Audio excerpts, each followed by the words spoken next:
வணக்கம். Tally ERP9ல இன்னைக்கு கிளாஸில் நம்ம தெரிஞ்சுக்க போகிறது F11 accounting ஃபீச்சர்ஸில்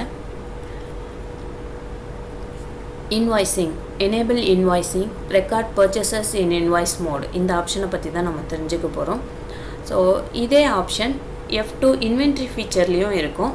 enable invoicing, record purchases in invoice மோட்னு இருக்கும். இது இன்டகிரேட் அக்கௌண்ட்ஸ் அண்ட் இன்வென்ட்ரி மாதிரி அக்கௌண்டிங் ஃபீச்சர்லேயும் இன்வென்ட்ரி ஃபீச்சர்லேயும் இருந்தாலும் இதோட வேலை ஒன்று தான். இப்போ இந்த ஆப்ஷன் எதுக்கு பயன்படுதுன்னு தெரிஞ்சுக்கலாம். நம்ம பர்ச்சேஸையும் சேல்ஸையும் இன்வாய்ஸ் மோடில் என்ட்ரி பண்ண போகிறோம் அப்படின்னும் போது இந்த ஆப்ஷன் நமக்கு தேவைப்படும். இப்போ இதை நான் எஸ் கொடுக்கல, இது அப்படியே நோனே இருக்கட்டும், டிசபிளாகவே இருக்கட்டும். அப்படியே நான் அந்த ஸ்க்ரீனை சேவ் பண்ணுறேன். Ctrl A கொடுத்து சேவ் பண்ணிக்கிறேன். இப்போது நாம் ஆல்ரெடி ஆர்ஜிகே என்டர்பிரைசஸ்ன்னு ஒரு கம்பெனி க்ரியேட் பண்ணியிருக்கோம். இந்த கம்பெனிக்குள்ளே நாம் டிரான்சாக்ஷன் போடலாம் அப்படின்னும் போது அக்கௌண்டிங் வவுச்சர்ஸ்குள்ளே நம்ம போகும்போது இங்கே எஃப்ஐ பேமெண்ட்டு, ரிசிப்ட்டு இது எல்லாமே பார்த்திங்கன்னா உங்களுக்கு வவுச்சர் மோடில் இருக்குது. F8 சேல்ஸு, F9 பர்ச்சேஸ் இதுவும் பார்த்திங்கன்னா உங்களுக்கு வவுச்சர் மோடில் இருக்குது. ஸோ பர்ச்சேஸ் சேல்ஸை வவுச்சர் மோட்லேயே போஸ்ட் பண்ணிக்கலாம். அதாவது கிரெடிட் யார், டெபிட் யார், எவ்வளோ அமௌண்ட்டு அது மட்டும் போட்டால் போதும் அப்படின்னும் போது இந்த டிரான்சாக்ஷனை நாம் அப்படியே என்ட்ரு பண்ணிக்கலாம்.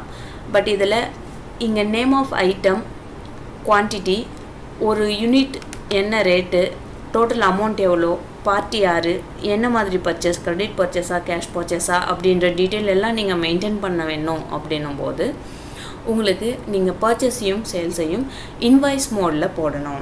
ஸோ இப்போ இன்வாய்ஸ் மோடில் போடணும் அப்படின்னும் போது தான் நம்ம F11 accounting feature or inventory ஃபீச்சர்லேருந்து இந்த எனேபிள் இன்வாய்ஸிங்கன்ற ஆப்ஷனை எனேபிள் பண்ணணும். ஸோ இந்த ஆப்ஷனை எப்போ பயன்படுத்தணும்னு சொல்லியிருக்கோம். நீங்கள் சேல்ஸையும் பர்ச்சேஸையும் இங்கே பர்ச்சேஸுன்றது போட்டிருப்பாங்க, பட் சேல்ஸுக்கும் இதே ஆப்ஷனை நீங்கள் யூஸ் பண்ணிக்கலாம். ஸோ எஸ் கொடுத்தீங்கன்னா சேல்ஸுக்கும் ஆட்டோமேட்டிக்காக உங்களுக்கு இன்வாய்ஸ் மோடு வந்துடும். ஸோ இப்போ இங்கே எஸ் கொடுத்துட்டோம். எஸ் கொடுத்துட்டு அப்படியே Ctrl A கொடுத்து சேவ் பண்ணிக்கிறோம். சேவ் பண்ணும்போது உங்களுக்கு இங்கே பார்த்தீங்கன்னா Alt I ப்ரெஸ் பண்ணி அக்கௌண்டிங் இன்வாய்ஸ்னும் Ctrl V ப்ரெஸ் பண்ணி ஆஸ் இன்வாய்ஸ்னும் மாற்றிக்கிற ஆப்ஷன் இருக்குது. ஸோ இது ஆஸ் இன்வாய்ஸ் மோடில் நீங்கள் போட போகிறீங்க. ஸோ அந்த எனேபிள் இன்வாய்ஸ் ஆப்ஷனை நீங்கள் எஸ் கொடுத்து எனேபிள் பண்ணதுனால தான் உங்களுக்கு இங்கே Ctrl V ஆஸ் இன்வாய்ஸ்னு ஒரு ஆப்ஷனும் Alt I அக்கௌண்டிங் இன்வாய்ஸ்னு ஒரு ஆப்ஷனும் வந்திருக்கு. அது டிசபிள் ஆகிருக்கும்போது இந்த இடத்துல இந்த ரெண்டு ஆப்ஷனும் வராது. ஸோ இப்போ நான் Ctrl V கொடுத்து ஆஸ் வவுச்சராக இருக்கிறத ஆஸ் இன்வாய்ஸாக மாற்றுறேன். ஸோ கீபோர்டில் Ctrl V ப்ரெஸ் பண்ணுறேன். ஸோ Ctrl V ப்ரெஸ் பண்ண உடனே உங்களுக்கு பார்த்தீங்கன்னா இந்த இடத்துல purchase party name, purchase ledger, name of item, quantity, rate per unit, அமௌண்ட்டுன்னு வந்திருக்கு. சம்டைம்ஸ் நீங்கள் Ctrl V கொடுத்தாலும் இந்த இடத்துல அக்கௌண்டிங் இன்வாய்ஸ்ன்னு இல்லாமல் Alt I ப்ரெஸ் பண்ணுறேன். ஐட்டம் இன்வாய்ஸ்ன்னு இருக்குது அப்படின்னும் போது இங்கே ஐட்டம் இன்வாய்ஸ் ஆக்டிவேட் பண்ணிக்கணும். அக்கௌண்டிங் இன்வாய்ஸில் இங்கே இருக்குது. ஸோ இப்போ பார்த்தீங்கன்னா உங்களுக்கு பார்ட்டி நேம் இருக்குது, ஆனால் பர்டிகுலர்ஸ், ரேட், அமௌண்ட் அந்த மாதிரி இருக்குது. ஆனால் உங்களுக்கு நேம் ஆஃப் ஐட்டம், குவான்டிட்டி அப்படி வரல. ஸோ இங்கே Alt I ப்ரெஸ் பண்ணிக்கணும். ஸோ நீங்கள் ஆஸ் இன்வாய்ஸுக்கு Ctrl V கொடுத்தாலும் இந்த மாதிரி தான் உங்களோட வவுச்சர் டிஸ்பிளே ஆகுது. நேம் ஆஃப் ஐட்டம், குவான்டிட்டின்னு வரலன்னும் போது Alt I ப்ரெஸ் பண்ணி ஐட்டம் இன்வாய்ஸ்க்கு ட்ரான்ஸ்ஃபர் பண்ணிக்கணும். ஸோ Alt I ப்ரெஸ் பண்ணுறேன். இப்போ உங்களுக்கு name of item, quantity, rate அது எல்லாமே வந்திருக்கு. ஸோ இந்த எனேபிள் இன்வாய்ஸிங்கோட பர்பஸ் இது தான். இதே மாதிரி நீங்கள் F8 ப்ரெஸ் பண்ணிங்கனாலும் உங்களுக்கு இந்த இடத்துல reference number, party name, sales ledger, name of item, குவான்டிட்டிலாம் இருக்கும். ஸோ பர்ச்சேஸ் அண்ட் சேல்ஸை நீங்கள் இன்வாய்ஸ் மோடில் போடுறதுக்கு இந்த ஆப்ஷனை எனேபிள் பண்ணணும். இப்போ இன்கேஸ் நீங்கள் வவுச்சர் டிரான்சாக்ஷனுக்குள்ளே வந்துட்டீங்க, இங்கே Ctrl V ஆப்ஷனும் இல்லை, உங்களோட வவுச்சர்ஸும் சேல்ஸ் பர்ச்சேஸும் இன்வாய்ஸில் இல்லாமல் வவுச்சர் மோடில் இருக்குது அப்படின்னும் போது இந்த ஆப்ஷனை நீங்கள் எனேபிள் பண்ணிவிட்டு யூஸ் பண்ணிக்கலாம். தென் சம்டைம்ஸ் உங்களுக்கு அந்த ஆப்ஷன் அங்கே எஸ்ன்னு இருக்கும். இங்கே பார்த்தீங்கன்னா சேல்ஸ் ஆர் பர்ச்சேஸில் நீங்கள் F12 கான்ஃபிகர் ப்ரெஸ் பண்ணிங்கன்னா use common ledger account for item allocation இந்த ஆப்ஷன் நோன் இருக்கிறதுனால தான் நமக்கு காமனாக பர்ச்சேஸ் அக்கௌண்ட்டோ இல்லை சேல்ஸ் அக்கௌண்ட்டோ செலக்ட் பண்ண முடியாது. ஒரு ஐட்டமுக்கும் தனித்தனியாக அலோகேட் பண்ண வேண்டியிருக்கும். இந்த ஐட்டம் இந்த பர்ச்சேஸில் வாங்கினது, ஃபார் எக்ஸாம்பிள் கிரெடிட் பர்ச்சேஸில் வாங்கினது, இந்த ஐட்டம் கேஷ் பர்ச்சேஸில் வாங்கினதுன்னு தனித்தனியாக நாம் பர்ச்சேஸ்க்கோ சேல்ஸ்க்கோ ஒரு ஐட்டமுக்கும் credit purchase or credit sales, credit cash purchase or cash sales நம்ம அலோகேட் பண்ண வேண்டியிருக்கோம். இதை நம்ம எஸ் கொடுத்து எனேபிள் பண்ணிட்டோன்னா காமன் லெட்ஜரை எல்லா ஐட்டமுக்கும் பொதுவாக ஒரு பர்ச்சேஸ் லெட்ஜரை நம்ம அலோகேட் பண்ணுறோம். அதுதான் இங்கே வந்து இதை எஸ் கொடுத்து எனேபிள் பண்ணி சொல்கிறோம்.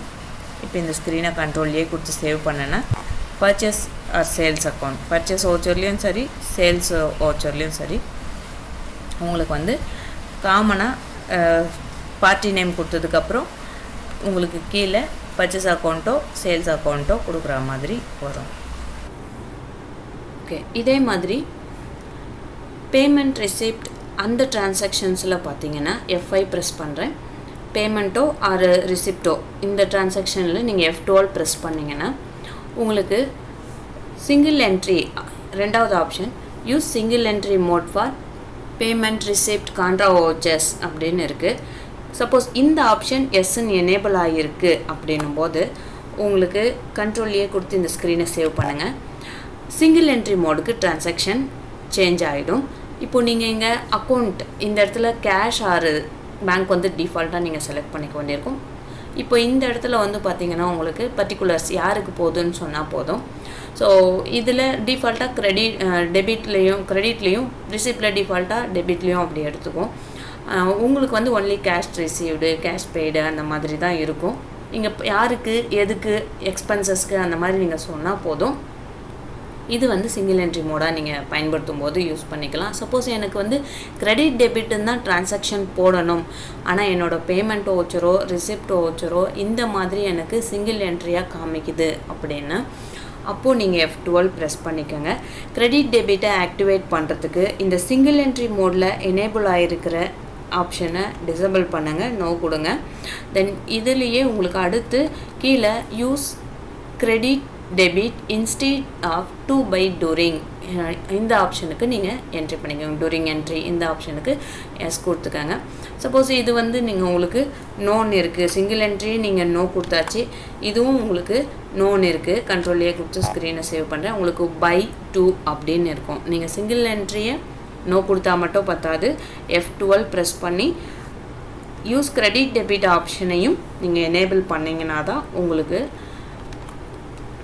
இப்போ நாம் போட்டுட்ருக்க மாதிரி கண்ட்ரோலே கொடுத்து சேவ் பண்ணிக்கிறேன். கிரெடிட் டெபிட் அப்படின்னு வரும்.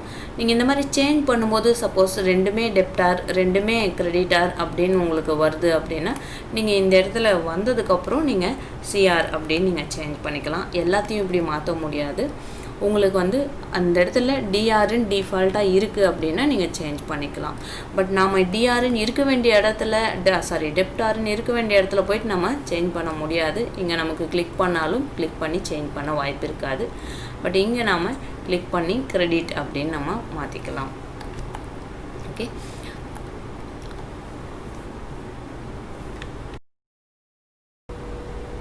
இன்றைக்கி கிளாஸில் இன்வாய்ஸ் மோடை எப்படி பயன்படுத்துறதுன்றதை பற்றி தெரிஞ்சுக்கிட்டோம்.